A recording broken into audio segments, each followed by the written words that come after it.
How's it going, everyone? It's a Concealed Gamer, and in today's short video we will be talking about the most common things players forget to do when making builds in the Division 2. I play the game a ton myself and even forget some of these steps as well, so I hope this can be of some help to you guys out there. So let's get right into it. So the first topic we are going to be talking about are weapon and gear mods. Most people forget to put them on their builds. If you don't know, you can get weapon attachments from side missions around the world. They're pretty easy to do, and they give you blueprints that you can keep for as long as you want, and you can continue to craft. And when it comes to acquiring gear mods, they drop randomly from NPC kills, so that is the only way that you can farm them.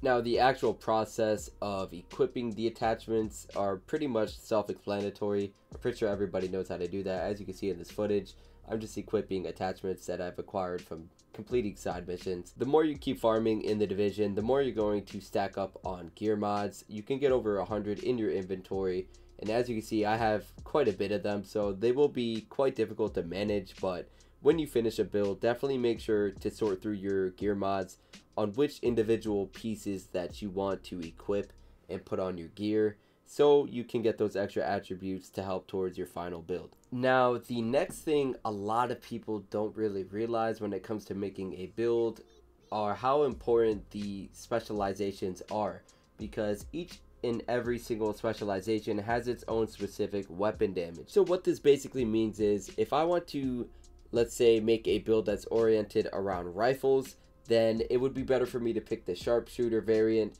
because they provide the option to get extra rifle damage, and you can stack it up to 3 times, and that will be huge in being able to output a lot of damage. And if we take a look at survivalist, you are given the option to increase AR damage and shotgun damage as well. And then if we look at the demolitionist, you are given the option to invest into either SMG or LMG damage. So you are not forced to pick a variant that will support your primary weapon.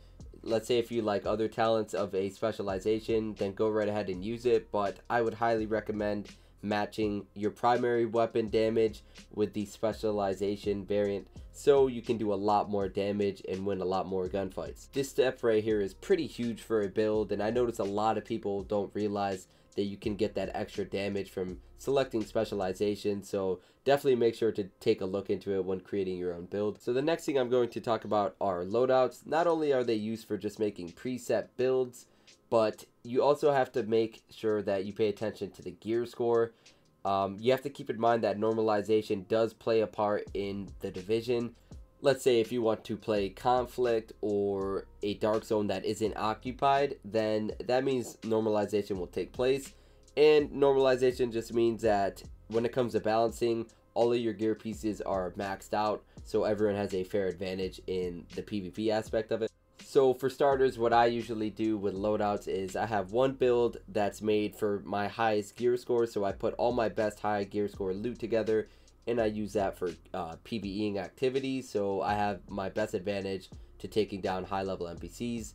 And then I also have a normalization PvP build, so I can switch over to it where the gear score is quite low, but it doesn't matter because everything is normalized. So do keep in mind that some activities that you plan to play, make sure that your gear score is fitted appropriately. So if you're playing normalized, you don't really have to care about gear score, but if you're playing in a non-normalized game mode, then you need as high as gear score as you can get.